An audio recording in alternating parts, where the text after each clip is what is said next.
بسم اللہ الرحمن الرحیم۔ السلام علیکم دوستو، جب آپ کے والد آپ کو چھوڑ کر گھر تشریف لے جاتے ہیں تو آپ کی والدہ آپ کے والد کے پاس جاتی ہیں اور بچے کی خیر و عافیت پوچھتی ہیں۔ آپ کا والد فرماتے ہیں کہ بچہ بھی ٹھیک ہے اور وہاں کا ماحول بھی ٹھیک ہے اور بچے کو اچھی درسگاہ میں چھوڑ آیا ہوں۔ آپ کی والدہ شکر اللہ الحمدللہ پڑھتی ہے اور ساتھ شکرانے کے نفل ادا کرتی ہے۔ دوستو، اسی طرح وقت گزرتا گیا 4 سال اس طرح گزر گئے۔ 4 سال گزرنے کے بعد حضرت معین الدین چشتی رحمتہ اللہ علیہ کی عمر 14 سال ہو گئی۔ جس وقت آپ کی عمر 14 سال ہوگی اس وقت گاؤں پر، آپ کا جو گاؤں تھا سنجر گاؤں تھا، وہاں پر غزنویوں نے حملہ کر دیا۔ لیکن اس کے حملہ کرنے سے پہلے آپ کے والد بغداد شریف تشریف لے جا چکے تھے تجارت کی غرض سے۔ وہ سنجر گاؤں کا جو سلطان تھا ان کو گرفتار کرتے ہیں۔ گرفتار کرنے کے بعد وہ نیشا پور کا رخ کرتے ہیں۔ نیشا پور جا کر وہاں پر بھی وہ قتل و غارت شروع کر دیتے ہیں۔ لیکن آپ کو اللہ پاک بچانے والا تھا، کیونکہ اللہ پاک نے آپ کو ایک اعلیٰ مقام دینا تھا۔ آپ بچ جاتے ہیں اور اپنی قیام گاہ کو پناہ گاہ بنا کر وہاں چھپ جاتے ہیں۔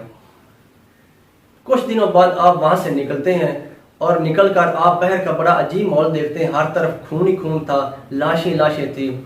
آپ وہاں سے سہم کر دوڑتے ہیں، لیکن جس وقت آپ دوڑتے ہیں آپ کا درسگاہ سے گزر ہوتا ہے۔ اپنی درسگاہ کے سامنے جا کر رک جاتے ہیں۔ رک کر آپ رونا شروع کر دیتے ہیں، کیونکہ آپ کو ماضی یاد آ جاتا ہے۔ آپ کے دوست تھے، آپ کے اساتذہ کرام تھے، ان کا ہر طرف خون ہی خون تھا، ان کی لاشیں تھی۔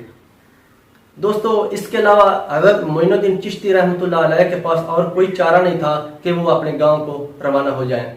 آپ اپنے گاؤں کی طرف روانہ ہو جاتے ہیں۔ جس وقت آپ گھر پہنچتے ہیں تو آپ کی والدہ آپ کا حالت دیکھ کر دوڑی چلی جاتی ہیں اور پانی لے کر بچے کے پاس آتی ہیں اور پوچھتی ہیں، بیٹا کیا ہوا، آپ کا حالات کیسے ہو گئے؟ حضرت معین الدین چشتی رحمتہ اللہ علیہ نے فرمایا، دوستو، کہ میں وہیں ایک اکیلا بچنے والا ہوں، باقی سب کو انہوں نے شہید کر دیا ہے۔ جب یہ خبر نیشا پور کی خبر بغداد شریف پہنچتی ہے تو آپ کے والد کو بہت بڑا صدمہ لگتا ہے اور آپ کے والد اسی صدمے کی وجہ سے دنیا فانی سے رحلت فرما جاتے ہیں۔ اس وقت بغداد شریف میں حضرت غیاث الدین رحمتہ اللہ علیہ کے بڑے عقیدت مند تھے۔ انہوں نے آپ کو وہاں پر بغداد شریف کا جو دروازہ تھا شام کی طرف جانے والا، وہاں دروازے کے ساتھ آپ کو دفن کر دیا۔ لیکن جب یہ خبر نیشا پر پہنچتی ہے تو آپ پر یہ خبر ایک قیامت کی طرح ٹوٹ کر پڑتی ہے۔ قریب تھا کہ آپ بکھر جاتے، لیکن آپ کی والدہ نے آپ کو بکھرنے سے تھام لیا اور اپنی گود میں آپ کو لٹا لیا۔